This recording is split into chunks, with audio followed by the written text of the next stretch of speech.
crying out Ladies loud. and gentlemen, boys and girls, children of all ages, welcome back to another episode of Always Almost There, day after show live, everyone's favorite Leonard Skinner podcast. And we are No, it's here not. to talk about last night's performance of Freebird in Vancouver by the band Goose. I'm leading off with that just because I want to establish that that's going to be the theme of today's podcast. That Goose played Is what now? Freebird last night. The Goose played They did not Freebird play last night. Freebird last night. They did. They almost did. They would have played Freebird if Rick knew what Freebird was. Yeah, Rick's never heard Freebird in his life. Rick doesn't know what that song is. Yeah, no. Well, hi everyone. We're back. Yeah. How are you today? Yeah, we got a lot to talk about. Hopefully very little talk about Leonard Skinner on this podcast tonight. But hey, you may be disappointed. Yeah. Well, we'll talk about that when we'll cross that bridge when we come to it, as it were. But hey, man, it was a confusing night. I think a lot of people were picking some big songs that didn't show up. We got a bunch of other songs. It's one of those nights, as an Empty the Tank night, which I love because you get to hear a lot of songs you never get to hear. You ever notice that every Empty the Tank night has Time to Flee in it? Time to Flee and a jive. That's the the big criteria for an Empty the Tank night. Yeah, it's true.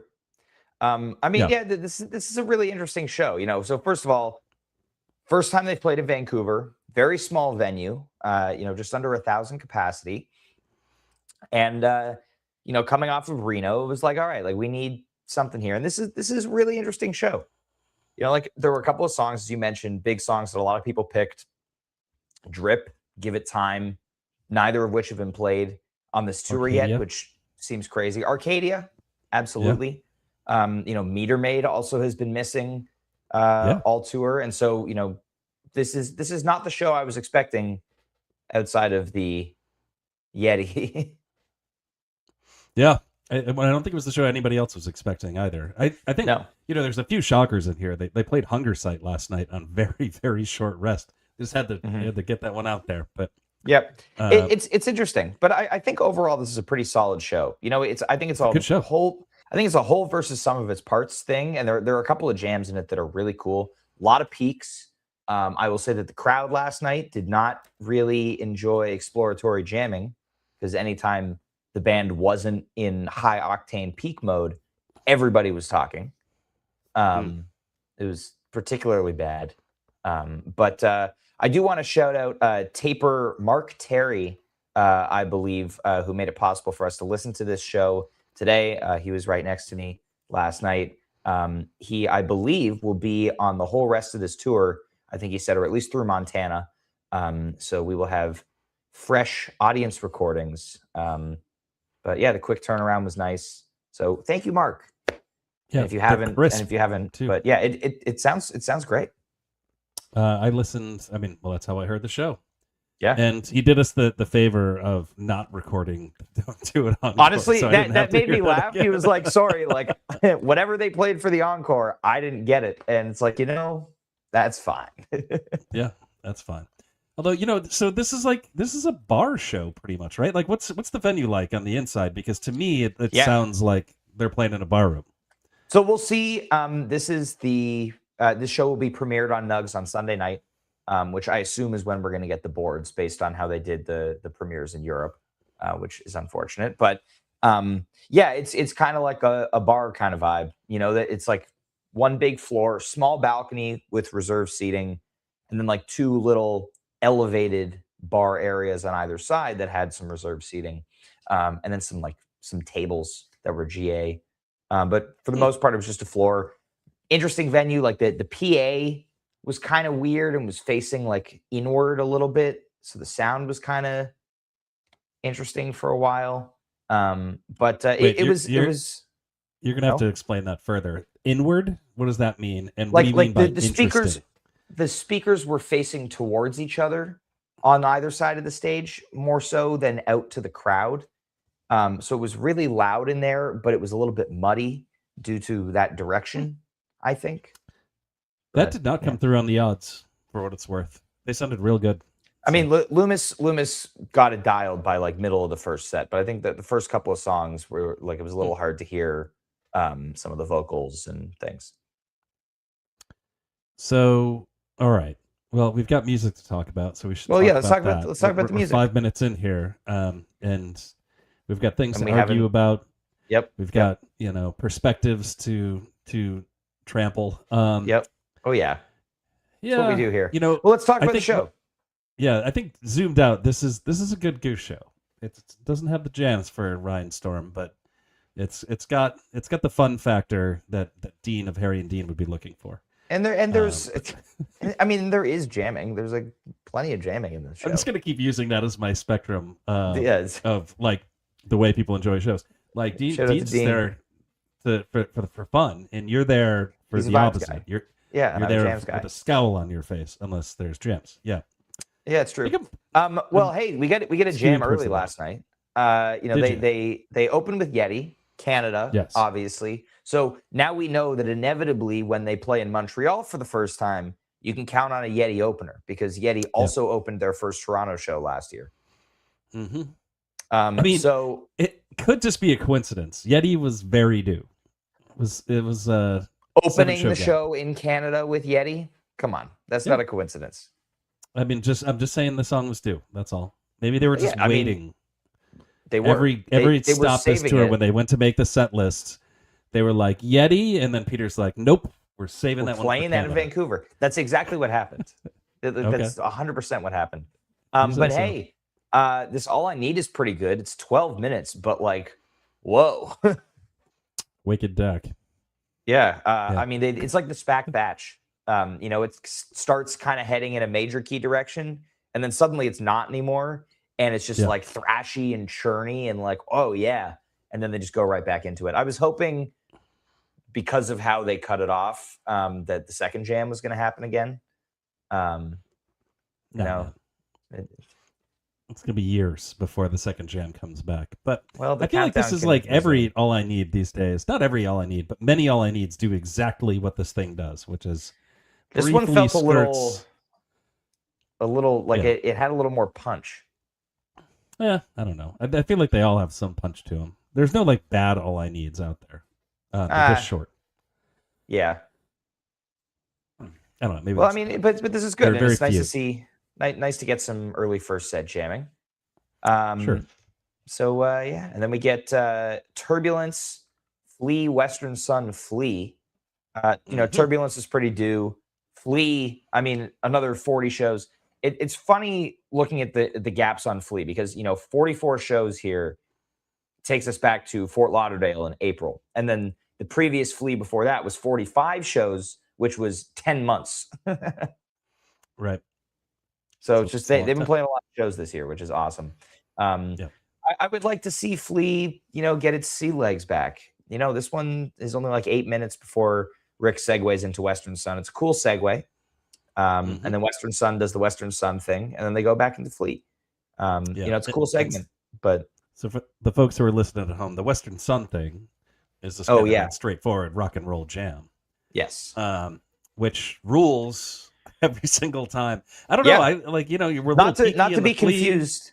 Yeah. By the way, not to be confused with the rock and roll jam that happens in the Hunger Site. This Western Sun is not Freebird. Yeah, this Western Sun is kind of classic. Well, yeah. The Hunger Site has become a classic rock vehicle lately. More Zeppelin vibes usually than Skinnerd. Yeah, Skinnerd. Although this isn't Skinnerd because anyone with ears can tell that it's not Skinnerd. It's like kind of like Skinnerd, but it's not. It's the closest Goose is ever going to come to playing Freebird. Well, that may be true, but it is not Freebird. Wow, big if true. People in the chat hearing Goose play Freebird, like that is Garrett trolling us because he's in the same room as you. He's not actually. But in any case. Well, yeah, so I mean, overall cool first set segment here. Nice to see Flea come back. And as you mentioned, Neil, this is like a empty the tank show a little bit. Yeah. And then so we finally get Everything Must Go, which I think that was on a 8 show gap, 9 show gap, something like 9. Oh yeah, so 8. And then they played a short one. Like what a bummer. Like, I feel like they could have just jammed this thing out and forgotten the hunger site entirely. They didn't even need to play hunger site in this show. They could have just ended it right there. Yep. It would have been sick. But instead it was just kind of like a straightforward everything must go, and that just bums me out because I know how good that song can be. But yeah. Is it? I mean, it's just like it felt like regular everything must go. It was just over 11 minutes. I don't know. Can't do much in that time with everything must go, but still it's a sick song. I love it, and I love it late in the first set. That's a great spot for it. I agree. Yeah, not a ton to add there. So let's talk about this hunger site, right? So first of all, I don't know if you saw the Instagram post from last night, Neil, but our good Canadian friend of the pod, Jordan, who is Goose's drum tech and plays shaker on the intro of Hunger Site, did not have a shaker on hand last night. So instead, he used a couple bottles of Advil. This is a real thing that happened. I really hope the camera is on him. He also brought a hockey stick on stage and was hitting Cotter's China symbol with it at one point. So, he had a good night last night. But the Advil shaker is really, so if you're like, wow, that shaker on the beginning of Hunger Site sounds a little different than normal, it's because it's not a shaker. It's Advil. That is incredible. They lost the shaker. I don't know what the deal was.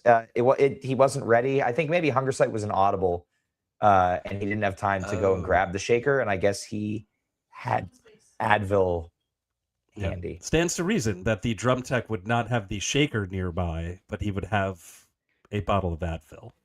I mean, it was and a hockey stick. Yeah, I mean, the hockey stick is a given. What do you mean? You're not gonna have a hockey stick at the Canada show as a Canadian? Like, well, yeah, I guess. I mean, he just brings that along to the Canadian shows only. Like when he comes back into the country, somebody hands him one, and they're just like, "Welcome back," and then he gets his hockey stick. That didn't happen. I could see this actually happening. No, yeah, they probably can tell that I'm not athletic. Yeah. Yes. Yeah, I'm sure they can. Everybody knows.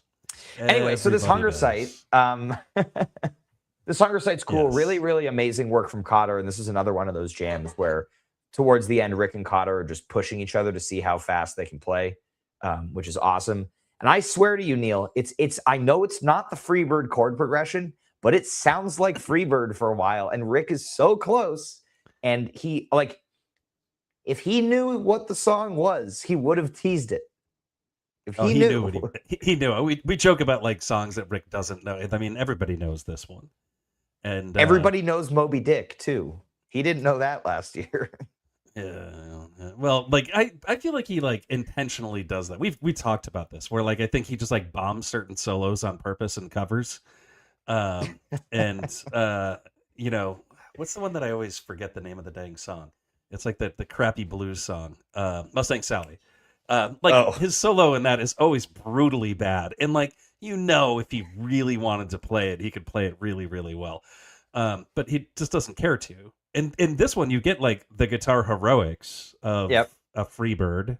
He does quite a few kind of guitar heroics things, but it is not the Freebird progression, man. It's a little bit. No, but some of Rick's riffs are pretty close to the Freebird solo, different parts of it.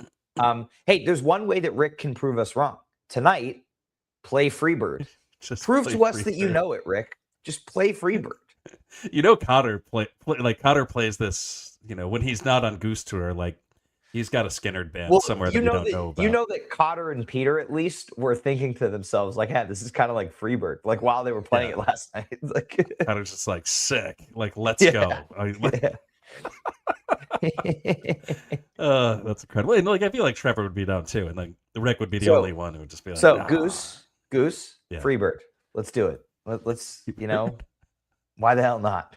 Jammed out Freebird. Let's go." It's just like come full circle. Like we're bringing Freebird back. It became like kind of like what a cliche for so long. Hear?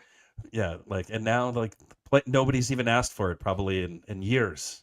I mean, and Cotter should sing it. Cotter should sing it. Yeah, like it could work. I could see them doing it.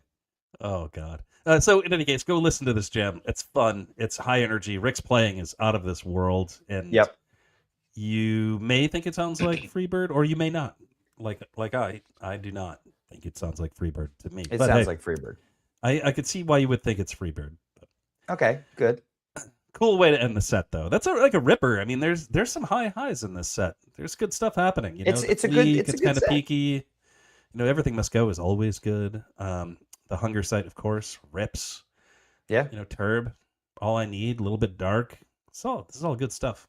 Yeah, it is good stuff. Good show. You could write a jam chart entry for the set. Good stuff. Yeah. Okay, good stuff. set 2. And they kind of, I'm pretty sure, let me try to find a picture of the written set here. They kind of threw some stuff out the window here. So the original plan for this set was Tumble, Wisteria, Weird Fishes, Jive 1, Electric Avenue, Jive Lee, and Spin Me Encore. Okay. What happened? I mean, they threw the set out the window. They walked on stage, and Rick was like, "Hey, let's just rip You Spin Me right now." Which, that is I mean, so I like weird. I like the different placement for it.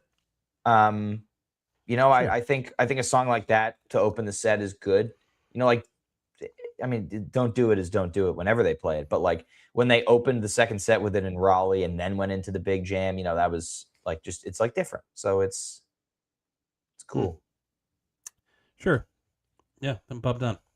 Yeah, and then Bob Dunn without, you know, always kind of a bummer when it's without. It's been a minute since it without, right? Nope. It's been like 2 versions ago. Really? Or 3. Cologne was without. Oh, yeah. That seems like so long ago. Wow. Before that, it was 2024. Yeah, okay. It's just like there were a bunch of long gaps without Bob Dunn. So glad that it's in regular rotation this year. But, you know. I don't know. Would you call this regular? Well, whatever. I'm not getting into that now. But, yes, let's continue. It's decently regular rotation. Let's talk about this. So our second Wisteria into Electric Avenue of the summer, the other one being in Boston, which is interesting. And this one rules. Like, this is awesome. This is a lot of music. This is over a half an hour of music, these 2 songs. Yeah. So I mean, I think the real star, you get a really nice peak in Wisteria. You know, you kind of get the usual kind of like spacey texture thing, you know, Peter on Rhodes and synth for a little while, OB6 doing the thing. And then you get a peak, a lot of tension. And you know, Cotter, I think, by far the MVP last night. You know, and I think he's just been on such a tear so far this tour. Yeah, I think he's just been playing amazingly and really, really taking the lead in a lot of jams. Okay. You know, do you not feel like that way? Freebird, huh? I don't know. I feel like Rick last night was absolutely on fire. So I mean, I think so too. Handing out superlatives for the show. Well, okay, but so here's the thing, Neil. Like, I often find myself thinking in a contrarian way when people say Rick is on. Like, Rick is always on. Like, that's part of what makes Goose so good. Right. That's true. Yeah. What do I have to say about these jams? I don't know. It is kind of cute. I didn't put this together last time, but it's like Wisteria Lane, Electric Avenue. Maybe they tack on a third. They do like a cover of Thunder Road or something. I don't know. I bet you Rick knows that one. I bet you Rick knows Thunder Road. Well, just like Boston, the better jam comes in the Electric Avenue. Yeah. It's like really, really good too. It's sick. I love this Electric Avenue. Again, the post-song outro few minutes is incredibly sick. Also. Yeah. So I mean, you get the big peak inside of Electric Avenue, which, you know, you get the big build and release and tension release thing. And it's awesome, and they do a really, really awesome job of that. They did a bunch in this show, but they do it here. And then, the outro thing, which is like Eugene Bourne-esque. There's like weird sounds. There's reverse delay happening. There's just like, it's almost arrhythmic at points. It's weird. And I love it. I love that stuff. So, yeah, I agree that the outro is kind of the most exciting piece about this. But this is an excellent chunk of music in the show. None of it is really, truly remarkable. But it's all really, really good. Yeah. Yeah. I mean, I think that this this Electric Avenue, like the last few minutes was so, that's not something that Goose does a lot. Like, they finished the song and then just kind of kept going, and you get just like really nice interplay happening. I love Cotter's like very like light tom playing here. But I think it's cool. And it's the post-peak jam. They just collectively, silently agreed that they wanted to just keep playing. Yeah, they wanted to live in that space. Yeah, and then they played Jive 2, which maybe it was dark on stage, and Rick looked down at his set list, and he, like a shadow, made another line next to Jive 1. So then he played Jive 2. But yeah, I mean, I like it in this slot. And then, Tumble, Don't Leave Me This Way. I was kind of hoping for a big Tumble on this tour. This one's very short, and then they kind of stumble into the Don't Leave Me This Way progression and jump into the middle of the song, which was cool. This is better execution than 12/31/24. And if they really, they should have done this instead of half a Big Modern ending into Flow Down. And then, isn't it funny that I'm still upset about that, even though I wasn't there? Yeah, that is weird. That's not funny. It's weird. But I'm a weird guy, Neil. Like, what can I say? This Tumble, it's funny because what is it? The London Tumble, where like they're blatantly playing "Don't Leave Me This Way," and they just kind of like walk away from it. This time they're just like, let's just do it. Let's play another cover. Screw it. Let's just play it. Yeah, so they did. Well, and, I think there's a lot of covers in this show. Wow. By the way, 4 covers. And by the way, I think that screw it, let's just play it was the attitude they had walking on stage for the encore too. The fun part is there's no curfew at the Commodore Ballroom, so there was no reason for them to play Don't Do It. Like, they could have played a 14-minute Arcadia or Dripfield, or even Give It Time, like one of their songs. But people were excited about Don't Do It. People love that shit. It's an encore. You can't expect much from the encores. They have proven that only on occasion will they play a good encore. I mean, maybe this room of 900 people, yourself included, were just yapping too much, and they were like, "Screw these guys! You Don't Do It. We go home and take an extra." The energy was rowdy during all of the peaks, and after the Tumble, Don't Leave Me This Way, like people were stoked, and people were stoked during Don't Do It. As I said, people love that shit. And hey, what's fun is that either Love Light and Don't Do It are off the table for a little while, or we're going to get some very disappointingly short gaps on both of those songs coming up, as we have hard curfews with opening acts the next 3 shows, which means that they have less time than normal. So we'll see what happens. Is that a guarantee that they have less time, or like they can play their cards right and still do the same thing? Well, they can play their cards right, but Neil, how often does Goose play their cards right with time management? Yeah, it's true. We'll see. I mean, maybe they'll be inspired, by the music of Buffalo Traffic Jam to go out there, just like not waste any time. Well, that's on Saturday. We've got Green Sky tonight here in Seattle at the Whammoo Theater, which is apparently just kind of like a big warehouse type thing, and not a particularly great venue, but we'll see. Goose is playing. It's going to be great. There's Bluegrass before, which I love, and I'm so excited about. I mean, you're lucky you didn't get country in Vancouver. I feel like that region of Canada, they just... Well, it's because it was a small venue. I mean, I don't know what Buffalo Traffic Jam... Is Buffalo Traffic Jam not... No, they're not country. No, I wouldn't consider that country. But, well, I've never listened to a note, and I will not hear them until they take the stage in Bend on Saturday. I've decided I'm not going to listen to Buffalo Traffic Jam. All right. Well, go in fresh. That's a good idea. That's what I'm doing. I'm going in. I'm going to be blind, surprised by Buffalo Traffic. Maybe I will be starting a Buffalo Traffic Jam podcast this time next week. I enjoy the music. I'm not making fun right now. I think they're all right. You think? You think you're not making fun? I don't know. I mean, I don't know. One could assume that we were making fun. We're not. We're not jam band. You are a jam band curmudgeon. I am not. I'm just I just get like lumped into all of Sorry. Do you want to repeat the blatant lie of you not being a jam band curmudgeon? Because Neil, I'm not. I've seen you talk listen about to Phish. other bands.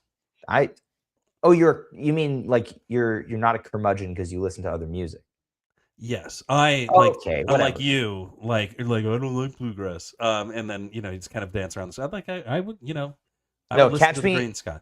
Catch me acting like crowds at Billy Strings tonight and aggressively spinning in circles for an hour straight. Do it. I mean, hey, it's really aggressively. It's real fun. Anyway, I'm gonna stop. Have fun at the show. Shitting on bluegrass. Yeah, it's gonna be fun tonight. And we'll be back. I believe we may, depending on how timing works out tomorrow, we may be doing our recap of tonight on Friday. So stay tuned for information on that. Sure. That may happen. Sure. Great. Yeah. Well, Vancouver's fun. I look forward to hearing these jams and soundboard. Thank you again to Mark, the taper, who was there. Thanks to Goose for coming to my home country and giving me an excuse to see the West Coast of Canada for the first time. So that was fun. And thank you, everybody, for joining us on this episode of Always Almost There, day after show live. Hope you have a fantastic rest of your Wednesday. Garrett just got back.